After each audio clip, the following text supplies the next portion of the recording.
This video is brought to you by Arma, who provides top quality supplements to athletes of all kinds. Riders like Nick Way, Chad Reed, Jeremy McGrath use them for pre, during, and post-activity applications. Be sure to head to armasport.com and use the code RACERX. That's RACERX, no spaces, for 20% off your first order.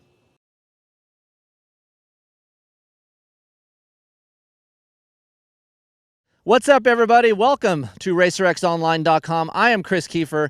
You're watching everything about a Sherco SEF-450R today. We're going to do a little off-road, something a little bit different for you guys out there. I know some of you guys have been emailing me about, when are we going to do some off-road, Keefer? When are you going to ride a Sherco? Well, we're here now. And don't bag on me because I'm not on the East Coast. We're not riding roots and mud and stuff. This is what we got right now. I'm going to give you a first impression on this sucker. But I brought along this man right here. He's the one that got this thing all kick-started off for us. Jamie Ellis from Twisted Development Racing. He actually builds the GNCC Sherco team's bikes. So I brought him along to kind of give you an overview of what this bike is about. So Jamie, give us a little bit of a feedback on the Sherco, and for those guys who don't know much about it. So one of the things about this is a 2020 Sherco SEF, and the way the boys have been racing the GNCC series is pretty much with suspension. With this whole coronavirus and everything, it's kind of been going crazy. It's been a bit difficult. You know, we got pistons designed, we got CNC cylinder heads ported, and we have a ton of stuff that we haven't implemented. So all of the success as of what the guys have been doing for racing so far has been on a pretty much production motorcycle with some suspension. So hats off to Sherco and the talented riders that ride them to be able to, you know, put the thing on the podium for GNCC. But so what we have here today is kind of stage one. You know, like I said, we have pistons and a bunch of other stuff in process, but some of the challenges of working with, you know, not one of the major brands are aftermarket ECUs and shelf parts. You know, none of that stuff exists. So everything for this bike, we've kind of had to design, build. So we got this brand new motorcycle, tore it down, spec'd it all out, designed some parts for it. So this is kind of the first stage of getting the ECU going. The Get ECU is going to come production on Shercos, I think 2021. So see that, people? Breaking news, 2021 info for you right here. They're coming with Gets. Yep. So it's going to be production with the Sherco. So we are contracted by Sherco to develop this motorcycle. So we can program factory one ECUs, but we won't be able to program ECUs for anybody in the public. So that's one thing that kind of cool. It's going to come with a really good ECU standard in the future. Not that there was problems in the past, but however, you know, they're developing the brand and working on it to make it better. And so that's kind of what we're here today. We work really closely with George and Donnie over at FMF. We got the bike tuned at our shop with the standard pipe, turned it over to them. They built and designed this pipe. So this is like the first pre-production pipe that's going to, you know, become available for the Shercos. And we're just kind of showing up today because right now in the world is pretty crazy. So with this whole epidemic that's going on, you know, we're not going to implement these pistons. We're not going to implement these heads and all this before the next GNCC round, which we're allegedly going to go racing in 2 weeks. So this is more or less the platform that the boys are going to use with their own suspension, tuned to Get ECU, and a new FMF pipe, and then a good VP T4 fuel. So this is pretty much what they've been racing and doing well on. So yeah, so we're going to go take this sucker around the hills of Glen Helen. They got some tight sand washes, some ravines. It rained a lot this winter in Southern California, so there's some nasty little gullies we want to get into, getting some tight GNCC type stuff that we have here on the West Coast. But Sherco, man, it's a beautiful looking bike. And what I like too, and maybe Jamie can talk a little bit more about this, their frames, they're all proprietary for Sherco, right? Yeah, so it from appearance, I would say, you know, from the naked eye, it looks as if it's close to a KTM model, and may or may not be, but Sherco is their own company. I think you learned a little bit about the history of them, but they do their own frames, they build their own engines, they do their own throttle bodies. They're kind of their own little world there of what they're doing, and in hard enduro and whatnot, you know, I think they're pretty far up there as far as the standards. So this is kind of a new production bike. It's been available for a little while, but they're, you know, pouring the resources to it to make it better. So it'd be pretty cool to see what you think. Another thing that I like a lot about KTMs is Brembo Brakes. I noticed as well, Sherco also uses the Brembo company. Any kind of backstory to that? Well, I think it's just pretty simple basics. One of the things is, if you look around this motorcycle, it has a lot of good OEM parts, you know.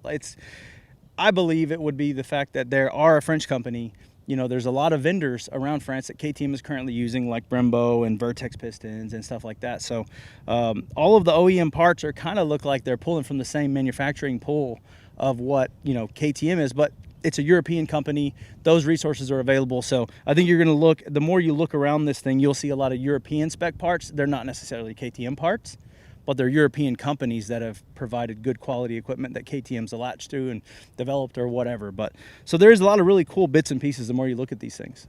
We're going to ride the sucker. We'll get back to you in a minute.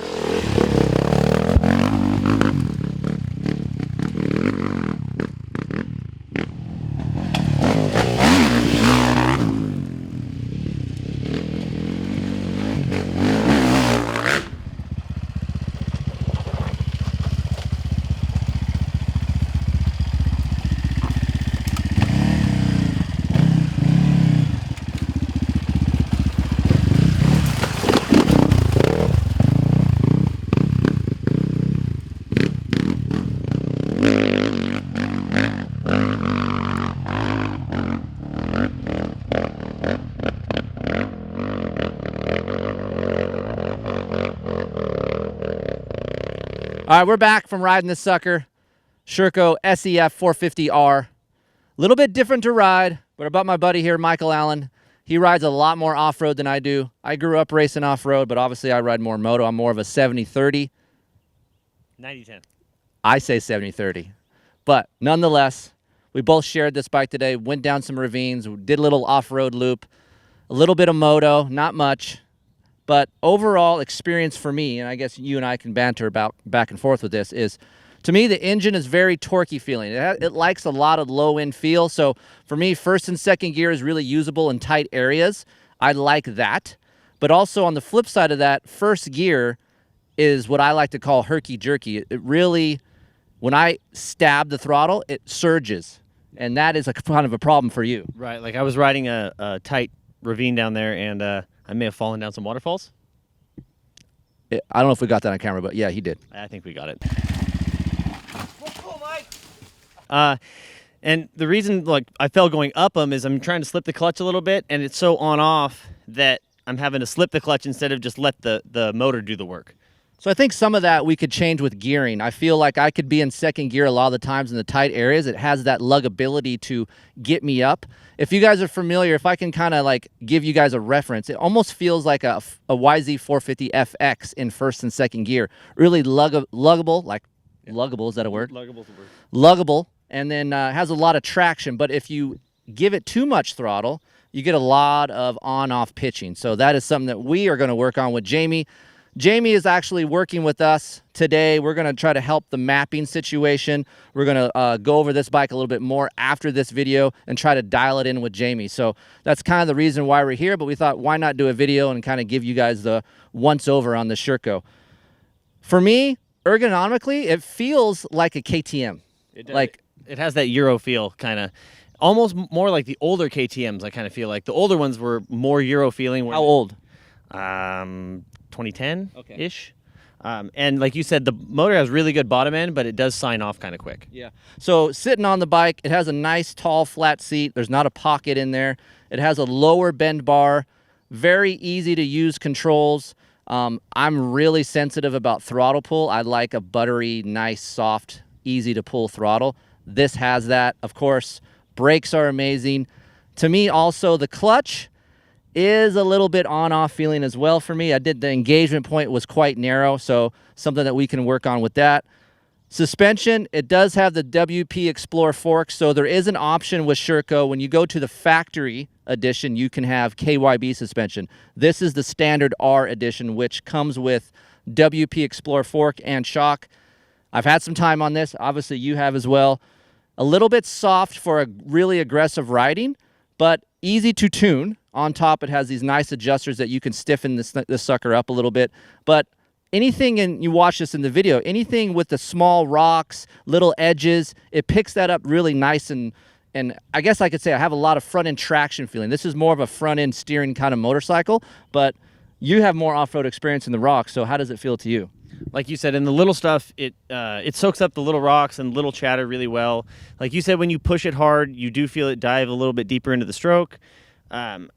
but it's a trail bike. This one isn't the factory edition, so being this a little bit softer, I think it's great for trail riding. What I noticed, there's not a lot of vibration on this bike. I was expecting to feel a lot with my feet and my hands.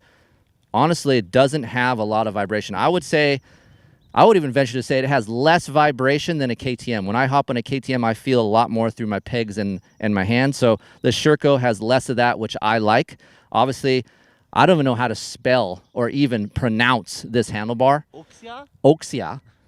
But more flex than the standard neck and bar on a KTM. I like that. So overall, pleasant experience on the Sherco. I haven't had that much time on it. We're going to ride this sucker a little bit more. Hopefully when Jamie and I get together more, we dial it in more, we'll do another video for you and get you a little bit more mods on this sucker to actually truly get a race factory feel for you guys out there at home watching. So you got anything else to add there, Mike? I think the switches are kind of cool on the bars. The map switch and the starter switch are all one unit, and it's really easy to switch from the maps.